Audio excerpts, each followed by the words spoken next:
Hello student, welcome back to my channel Nursing with Ansoya, and today I will discuss about the NG tube. What is the NG tube and NG tube क्या है, उसे कैसे insert करते हैं, उसके step क्या है, कौन कौन से पेशेंट में हमें इसे डालना है।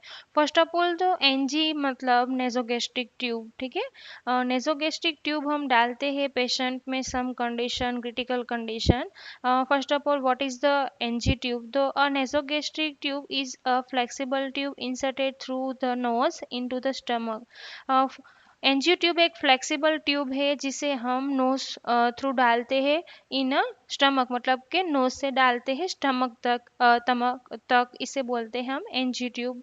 क्यों हम इसे डालते हैं? क्योंकि जो patient properly through the mouth feeding नहीं ले सकता, अगर कोई मेडिकेशन डालनी है स्टमक में, अगर कोई पॉइजन पेशेंट है तो उसका स्टमक एम्प्टी करना है, तो इन सारे कंडीशन में हम क्या करते हैं, नेजोगेस्ट्रिक ट्यूब डालते हैं। और ये नेजोगेस्ट्रिक ट्यूब कोई भी इंसर्ट नहीं कर सकता जिसे स्किल है प्रॉपर, उसे पता है कि कैसे स्टेप बाय स्टेप पता है उसे, उसके प्रिंसिपल और फंक्शन, और एजुकेटेड डिग्री पर्सन है, स्किलेड पर्सन है, वो ही ये प्रोसीजर कर सकता है, ठीक है। तो नेजोगेस्ट्रिक ट्यूब ये है।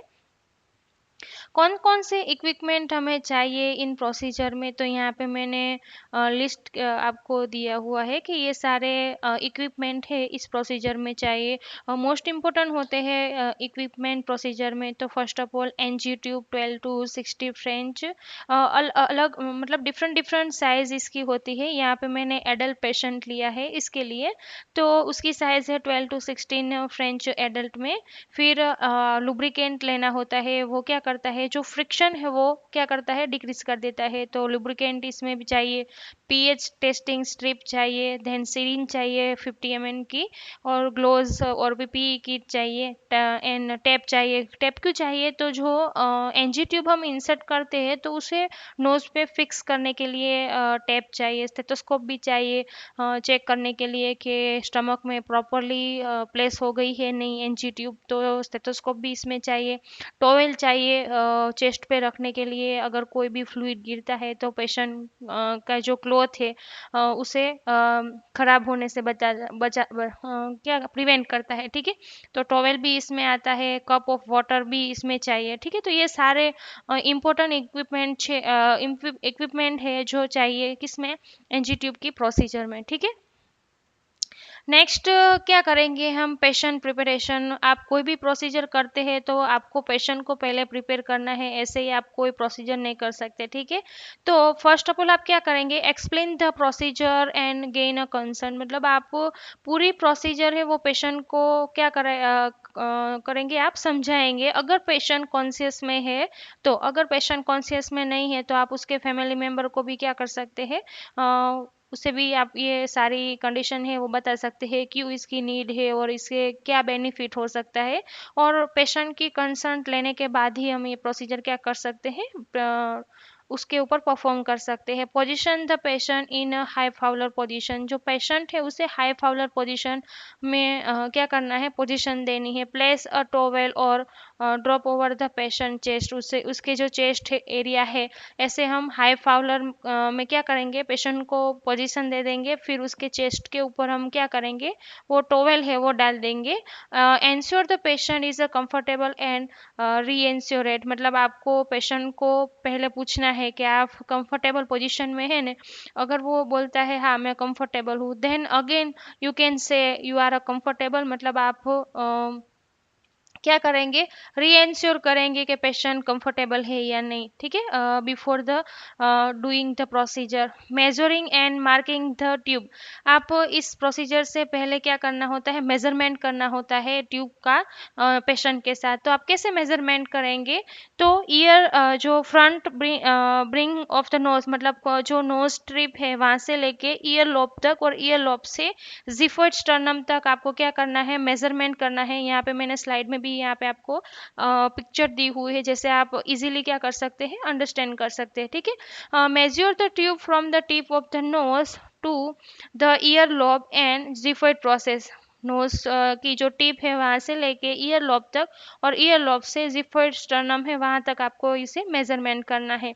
And mark the length with the tape, मतलब यहाँ पे आपने ठीक है ना, यहाँ पे उसकी टिप है तो यहाँ पे आपको मार्क करना है, यहाँ पे ईयर लॉब पे इतना मतलब मेजरमेंट आता है तो वहाँ पे भी आपको टिक करना है, और यहाँ पे आपको जीफोस्टर्नम पे यहाँ आता है तो ये टिक मार्क लगाना है, ताकि आप जब पेशेंट के अंदर इंसर्ट करो तो आपको पता चले कि हाँ इतनी ट्यूब गई है तो वो कहाँ तक गई होगी। ठीक है, तो इससे आपको हेल्प होगी इन प्रोसीजर में। ठीक है, तो मेजरमेंट मोस्ट इंपॉर्टेंट है, एग्जाम में भी क्वेश्चन पूछते हैं, वाइवा में भी यहाँ से क्वेश्चन आते हैं कि how to measure marking of the nasogastric tube. ठीक है, तो nose strip to ear loop to xiphisternum. ठीक है, नेक्स्ट हम क्या देखेंगे कि इंसर्शन प्रोसीजर, हम कैसे ट्यूब है उसे इंसर्ट करेंगे। ठीक है, फर्स्ट ऑफ ऑल आप क्या करेंगे, हैंड हाइजीन करेंगे। अपने जो हैंड है कोई भी प्रोसीजर से पहले और बाद में, मतलब बिफोर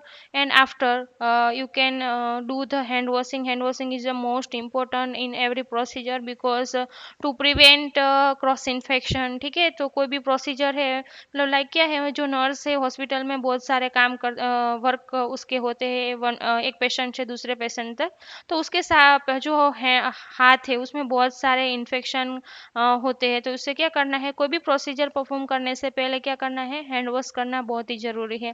देन क्या करेंगे, lubricate the tube with water based lubricate, मतलब उसे वो क्या करेगी, ट्यूब लेगी और उसे लुब्रिकेट करेगी। इससे क्या होगा, जब वो पेशेंट के नोज में डालेगी तो जो फ्रिक्शन होगा उससे वो कम होगा। ठीक है, तो ये लुब्रिकेट हेल्प करता है टू डिक्रीज द फ्रिक्शन। फिर बाद आप उसके बाद आप क्या करेंगे, insert the tube into the chosen nostril and advance gentle, मतलब आप क्या करेंगे, पहले नोस्ट्रिल के पास आप उसे लाएंगे, फिर धीरे धीरे मतलब एक पूरा क्या सडन उसे नहीं डाल देना है, धीरे धीरे क्या करना है, उसे आपको आगे बढ़ाना है ट्यूब को। Ask the patient to tilt their head forward and swallow during the insertion. आपको पेशेंट को ये बोलना है कि डीप ब्रीथ लेके होल्ड करे और स्वेलो करे, मतलब उसे अगर वो स्वेलो नहीं कर रहा है, कुछ निगल नहीं रहा है, तो क्या करना है, कुछ आपको वाटर या टी देना है। इससे क्या होगा, इजी होगा, जो ट्यूब है उसे स्टमक में डालने से क्या होगा, इजी होगा, जो भी ट्रबल आ रहा है, कोई प्रॉब्लम आ रहा है, वो क्या होगा, इजी होगा। अगर आप पेशेंट को बोलेंगे कि आप स्वेलो करो तो वो स्वेलो करेगा और ट्यूब है वो अपने आप ही डाइजेस्टिव सिस्टम में आगे बढ़ेगी। इससे हेल्प होगी easily insert in digestive system. ठीक है, continue advancing the tube to the marking length. आपने जो ट्यूब का मार्क किया था, जो नो स्ट्रिप से ईयर लोब और ईयर लोब से जिफोस्टर्नम, उसे आपको चेक करते रहना है कि हाँ यहाँ से इतना तक का मार्क आ गया, मतलब ट्यूब यहाँ तक गएगी पहुंची होगी या यहाँ तक होगी। ठीक है, तो इससे क्या होगा, आपको क्या मिलेगा, एक हेल्प मिलेगा। ठीक है, बी जेंटल, मतलब इस टाइम पे आपको मेन क्या करना है, B gentle and communicate with the patient through out. मतलब जब भी आप ये प्रोसीजर करते हैं, आपको पेशेंट के साथ कम्युनिकेट करना है, मतलब उसे मतलब पूरा कम्युनिकेट करना है, आप ऐसे करो, आप ऐसे करो। इससे क्या होगा, उसका माइंड भी डाइवर्ट होगा और आपकी जो प्रोसीजर है उसमें भी हेल्प होगा। इससे आपकी जो प्रोसीजर है वो इजीली हो जाएगी इन स्मूथली। ठीक है, नेक्स्ट हम क्या करेंगे, चेकिंग अ प्लेसमेंट, मतलब आपने डाल तो दी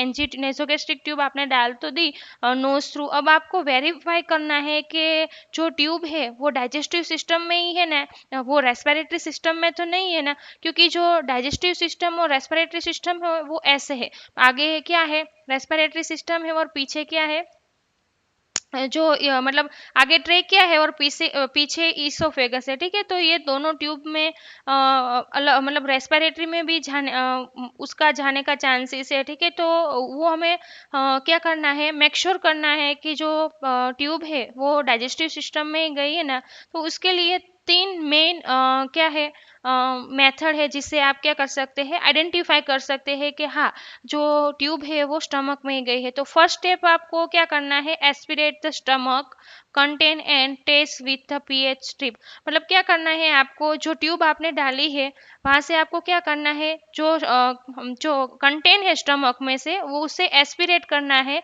आप वो कंटेन एस्पिरेट करोगे तो उसका मतलब क्या होगा कि वो पीए मतलब जो ट्यूब है वो स्टमक में गई है। ठीक है, अगर आप रेस्पिरेट रेस्पिरेटरी में डालोगे तो इतना कंटेंट नहीं आएगा, ठीक है। और जो कंटेंट है उसकी पीएच भी आपको चेक करनी है, और स्टमक की पीएच दोनों सेम होनी चाहिए। इससे आप आइडेंटिफाई कर सकेंगे जो ट्यूब है वो किस में है, स्टमक में है। पहला मेथड ये है, फर्स्ट मेथड ये है जिसे आप आइडेंटिफाई कर सकते हैं, एस्पिरेट द स्टमक कंटेंट, ठीक है। नेक्स्ट मेथड क्या है, inject air and listen for whooping sound with a stethoscope over the stomach. मतलब आपको जो सिरिंज है उसमें क्या करना है, एयर भरना है, ठीक है। और उस सिरिंज को जो नेसोगेस्ट्रिक के ट्यूब के जो आउट पार्ट है, मतलब ये ट्यूब में, यहाँ पे कैसे ये ऐसे ही लगाना है, लेकिन यहाँ पे क्या है, फ्लूइड है, यहाँ फ्लूइड की जगह आपको क्या करना है, एयर भरना है, और यहाँ पे एस्पिरेट करना है।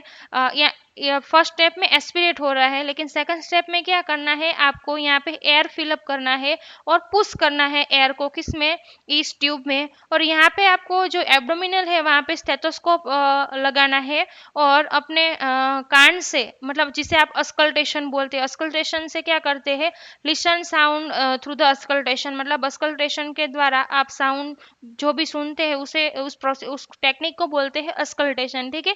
तो यहाँ पे क्या करना है, जो एयर है उसे पुश करना है, और जब ये एयर को पुश करते हैं तभी यहाँ पे स्टेथोस्कोप लगा के आपको सुनना है। अगर आपको साउंड सुनाई देता है, कौन सा साउंड सुनाई देता है, स्टमक में, तो वुजिंग वुजिंग साउंड जो आपको सुनाई देगा, तो उसका मतलब ये है कि क्या है कि जो ट्यूब है वो स्टमक में है, ये आइडेंटिफाई हो जाएगा। ये दूसरा मेथड है, ठीक है।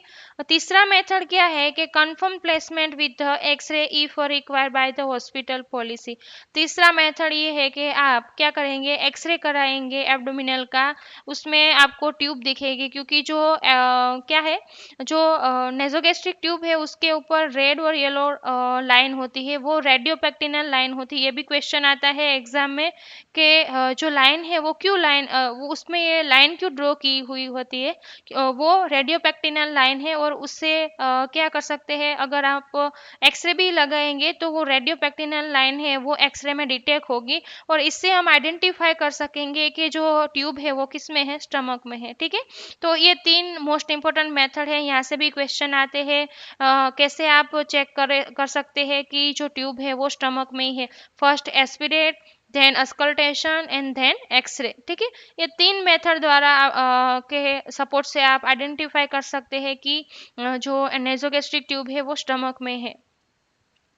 इस मेथड से आप क्या कर सकते हैं, accurate placement ensure the patient safety, मतलब आप क्या कर सकते हैं, चेक कर सकते हैं प्रॉपरली वैसे कि हाँ ट्यूब कहाँ पे है, स्टमक में ही है, ठीक है।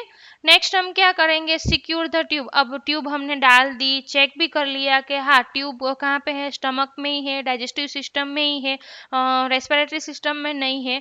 तो हम क्या करेंगे, इस ट्यूब को हमें सिक्योर करना होगा, क्योंकि अगर हम इस ट्यूब को सिक्योर नहीं करेंगे तो क्या होगा, पेशेंट के हाथ से क्या हो जाएगा, वो खींच सकता है और पेन भी हो सकता है।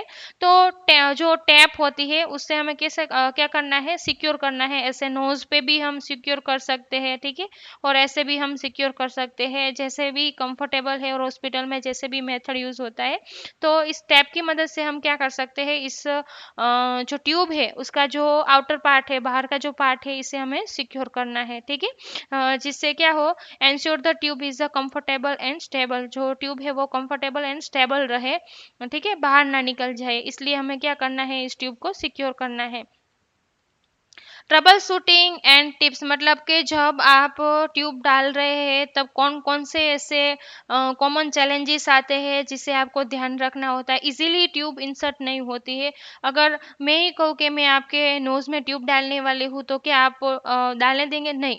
उससे क्या होगा, बहुत ही अनकंफर्ट फील करता है पेशेंट, तो इजीली वो इंसर्ट नहीं करने देता। वो क्या करता है, अपनी बॉडी से मतलब रिएक्ट करता है अपनी बॉडी, तो उसमें बहुत सारे क्या प्रॉब्लम आते हैं। तो फर्स्ट ऑफ ऑल क्या आता है, तो रजिस्टेंस ड्यूरिंग द इंसर्शन, मतलब आप डालते हो पेशेंट के अंदर ट्यूब और वो रजिस्ट मतलब के बाहर निकालता है, वो रजिस्ट कर देता है, मतलब के डिक्लाइन कर देता है, ठीक है।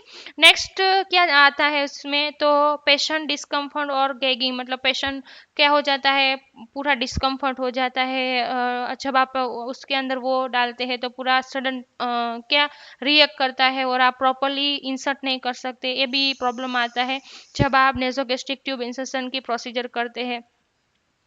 Sign of the incorrect placement, मतलब अगर आपने जो ट्यूब है वो डाली है और वो डाइजेस्टिव सिस्टम में नहीं गई है और रेस्पिरेटरी सिस्टम में गई है तो वो प्रॉब्लमेटिक है, और उसके मेन कॉमन साइन है कफिंग एंड साइनोसिस, ये दोनों साइन आपको देखने को मिलते हैं अगर जो नेजोगेस्ट्रिक ट्यूब है वो डाइजेस्टिव सिस्टम की जगह रेस्पिरेटरी सिस्टम में जाती है। तो ये सारे कॉम्प्लिकेशन आते हैं, कॉमन चैलेंजेस आते हैं जब आप क्या करते हैं नेसोगैस्ट्रिक ट्यूब इंसर्शन की प्रोसीजर करते हैं।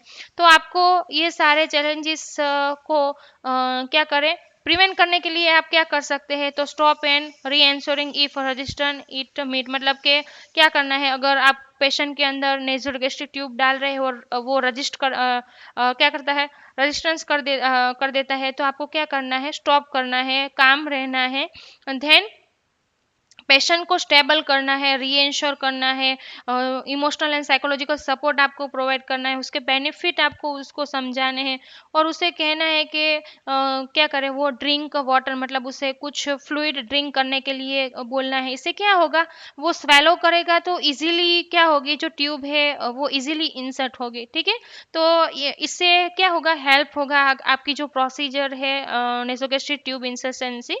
तो आप उसे ड्यूरिंग द प्रोसीजर इस डिस्कम्फर्ट को दूर करने के लिए कुछ ड्रिंक्स दे सकते हैं। Always monitor the patients response, आप जब भी इंसर्ट करते हैं ट्यूब तो आप पेशेंट का रिस्पॉन्स चेक करते रहिए। ठीक है, तो ये इस ट्रबल से आप ऐसे मतलब ये सारे चैलेंजेस आप प्रिवेंट कर सकते हैं इस मेथड से। ठीक है, next after care and documents, मतलब आपने प्रोसीजर तो पूरा कर दिया, चलो ठीक है, क्या क्या देखा आपने, मतलब पहले जो ट्यूब है वो कैसी है, कैसे इंसर्ट करनी है, मेजरमेंट करना है, डाइजेस्टिव सिस्टम में है या नहीं है, रेस्पिरेटरी सिस्टम में है या नहीं है, सारी प्रोसीजर हो गई। ठीक है, नेक्स्ट हम प्रोसीजर के बाद क्या करना है, ऐसे ही प्रोसीजर को छोड़ के मतलब चलो उसे फिक्स कर दिया ऐसे ही चले गए, ऐसा नहीं है। ठीक है, आफ्टर केयर भी आपको बहुत सारी चीज़ों का ध्यान रखना होता है, लाइक क्या, clean up the area and dispose of the use equipment safely, मतलब आपने जहाँ पे प्रोसीजर परफॉर्म की है उस सारे एरिया को प्रॉपरली क्लीन करना है। जो डिस्पोजेबल वेस्ट है उसे क्या करना है, बायोमेडिकल वेस्ट में क्या करना है, डिस्कार्ड करना है, और इक्विपमेंट को क्या करना है, मतलब सेफली उसे वॉश में या जो स्टरिलाइजेशन है ऑटोक्लेव है उसमें सेंड करना है। ठीक है, एंड डॉक्यूमेंटेशन करना है आपने जिस भी प्रोसीजर का परफॉर्मेंस किया है, लाइक यहाँ पे हमने नोजोकोस्टिक ट्यूब तो आपको यहाँ पे उसकी साइज मेंशन करनी है, देन प्लेसमेंट कंफर्मेशन मेथड, मतलब आपने कंफर्मेशन लिया है यानी पूरी मेथड उसमें आती है, वो चार्ट आता है उसमें आपको सिग्नेचर लेनी है, पेशेंट रिस्पॉन्स भी उसमें डालना है आपको कि पेशेंट का कैसा रिस्पॉन्स था ड्यूरिंग द योर प्रोसीजर। ठीक है, educate the patient on care and monitoring, आपको आप जो भी पेशेंट के साथ प्रोसीजर परफॉर्म कर रहे हैं आपको उससे एजुकेट करना है और पेशेंट को मॉनिटर भी करना है। ठीक है, तो आफ्टर केयर ये सारी मतलब आफ्टर द प्रोसीजर आप ये सब क्या कर सकते हैं, परफॉर्म कर सकते हैं। ठीक है, ओके ठीक है, अगर आपको मेरा ये लेक्चर अच्छा लगा, आपको कुछ नॉलेज मिला इससे, तो do not forget to like share and subscribe, और आप ऐसे ही कुछ प्रोसीजर देखना चाहते हैं तो please comment in comment box. Okay, thank you.